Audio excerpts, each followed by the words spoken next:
We have snuck into my mother-in-law's pantry. So I have a few hours to get this project done. My husband is helping me unload the van, and let's get to work. If you dread opening the door and going into your pantry, this episode is for you. I'm Shannon from Skip to My Life, and I'm here to help you live an upscale lifestyle on a downsized budget. This is the before of my mother-in-law's pantry, and she gave me permission to come in and straighten it for her. Her primary goal was to create more space, but I knew that there were a few more things that we could add to make this space function really well for her. The second thing she needed was practical storage, so we are off to Walmart to see what we can find. Everything I'm showing you here to help get this pantry organized comes in under $10. So it's extremely affordable, and that was my goal for this video, in case you need to buy things in multiples to get your pantry in the beautiful condition you've always dreamed of. I started by taking measurements of her shelves, but I did just go ahead and put a bunch of things in my cart because I knew once we got them to her house, some would fit, some would not. These were containers I did not end up purchasing, but I still really like them, and they do come in under $10. Our last stop is going to be Dollar Tree, where I picked up a couple of these plastic baskets, and I'm going to show you a secret hack that works with the Walmart bins. If you're tackling a small space like this, do yourself a favor and clear everything that you can out to make the task a little bit more enjoyable. My sister-in-law and brother-in-law were in cahoots with me because they took my mother-in-law out while I did this job. Who put all these dark bins in here for storage that made this tiny pantry look even smaller? Oops, it was me. When they first moved in many years ago, I organized this pantry, and the nice thing about going back to a space that you've organized is you can see what worked and what didn't work. So one of my goals for her is to make it look more open and larger. We always joke about if the apocalypse comes, we want to be close to my mother-in-law because she is a queen of canned goods.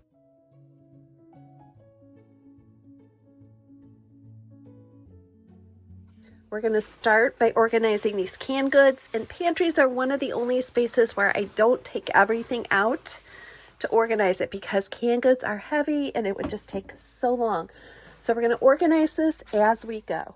A common mistake in organizing a pantry is to use bins that are too small or don't fit the shelves correctly. So take some time and make sure that you measure the shelves and you use a little bit of trial and error to find something that fits perfectly and is large enough to do the job. My husband and I just celebrated 30 years of marriage, so my mother-in-law has been in my life longer than she has not been in my life, and I feel so blessed to know her. Okay, so far we've got tuna, chili, and beans, soup and gravy, canned soups and gravies, anything that has to do with tomatoes. She's got tomato sauce, rotel, and all of that. Then up here we've got corn, and this is peas, both sweet peas and black-eyed peas. And I still have mostly baking stuff, but I'm surprised how much we can consolidate all of this. So I think she's going to be pleasantly surprised. So she had these jars, these big heavy jars, on a pretty high shelf. And for safety purposes, I don't want her pulling those down in a basket like this from a high shelf. So I'm going to relocate them to this lower shelf, and I'll show you how I'm doing that. One trick you can use when a space is really overwhelming like this is to use one solid light color as much as you can to eliminate all that visual clutter. And in this case, I'm using these white high-sided bins. They were a great deal at Walmart. I'm going to label this very clearly so she can see it, but it is so much better than coming in and seeing all of this visual clutter. I'm always telling you guys about the messy middle, and here it is. We are deep in the messy middle. I've got a lot of these done, and I'm hitting a little bit of a wall because it's overwhelming. I think once I get all these dark bins out, I only have 3 left. Things will get brighter. My day will get brighter. But I have so much finished, and I'm just going to take a little break and reevaluate and come back to it in a minute. Another idea to break through overwhelm when you're organizing is to switch to a job that's quick and easy and that you'll see progress really quickly. That's what I did with these bins. I transferred dry goods into these flip top lids. And so that was something I could do quickly, and it gave me a little bit of momentum. She had been using Ziploc bags to keep everything airtight and fresh, but that took several steps for her whenever she wanted to use one of these ingredients. So I knew with these flip-top bins, not only could she see what was inside and how much she had left, but it would be easy for her to get out, use, and put back in its place, making the system extra easy to maintain. My mother-in-law and father-in-law are not the only ones who use this pantry. Several other family members come through and snatch things out. So labels are going to make all the difference in making sure that people can see what they need and put it back when they're finished. This is going to be a two-step pantry organization process because I wanted to have it tidy enough for them to use for a week and then come back and tell me what tweaks they wanted to make. One thing we did not get to, some of these shelves were falling apart and needed to be repaired, but I did remove all of those dark bins and it made a huge visual difference. Oh my goodness! Everything's where I can see it and know what it is. It's labeled. 1 week later, my father-in-law had repaired all the shelves and they tried the system to see what worked for them and what they wanted to change. Flour and everything up here and maybe that down there because I don't use that as much, but I can reach in here and get what I want, but I can do it at a higher level. They loved using the flip top dry good containers, so we invested in some more of those, and they were perfect for this higher shelf that was a little bit taller. So we transferred all the cereals and all the dry goods we could think of into those.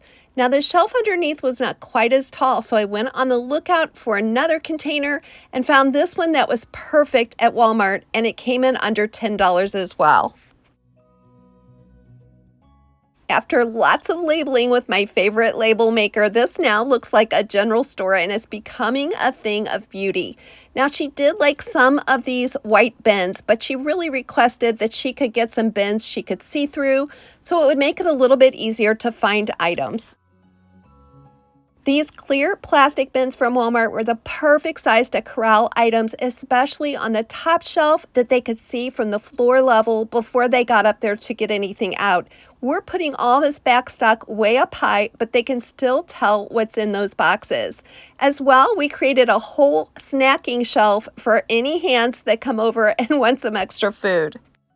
This Dollar Tree plastic basket rested perfectly in the Walmart large bin, and now she can separate her onions and sweet potatoes from her regular baking potatoes.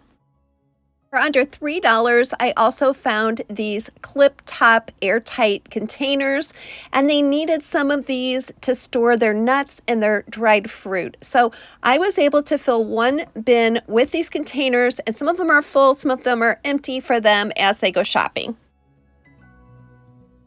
Don't forget to leave a little extra empty space to fill as you go shopping. I promise you it will fill up over time.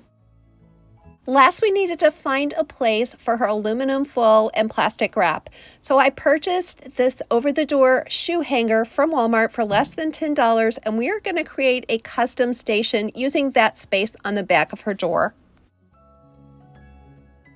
If you've been with me at Skip to My Life for a while, you saw me use the same hack to store rolls of gift wrap. It's a really handy little idea, doesn't cost much, and it is super simple to do. So I just cut those shoe pockets to custom fit the different rolls that she had, and it also works great for plastic bags.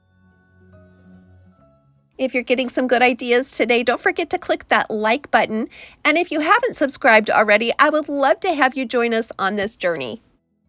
We also upgraded that giant ladder that was taking up so much space with a much smaller stool that it still allowed her to get up high.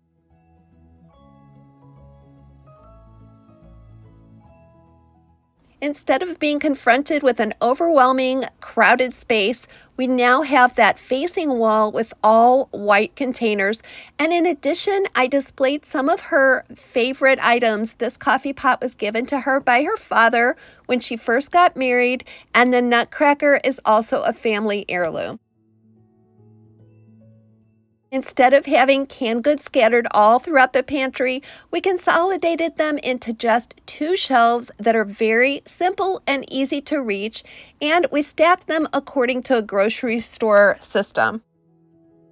We were able to clear a lot of that cluttered floor space and allow room to turn around and move by putting taller containers on the bottom shelf and also consolidating some of the appliances and putting things that she wasn't using a lot in another location.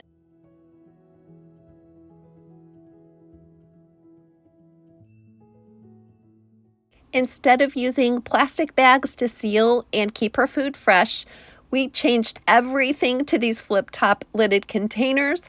Now not only can she see clearly labeled what she needs, but it is so easy for anyone who uses these ingredients to put them back. The most sought-after snack items are located right by the door, easy to reach and put back. If you'd like 14 pages of free household labels, make sure you click on the link below and you'll be signed up to my weekly email newsletter where you'll get more tips, hacks, and organizing behind the scenes. If you would love me to give you step-by-step instructions in getting your home organized, click on the Downsize and Organize membership group and you can join us for just $10 a month. A big thank you to my mother-in-law for letting us do this. And don't forget, my friends, that today is not the end of your story, so do not give up.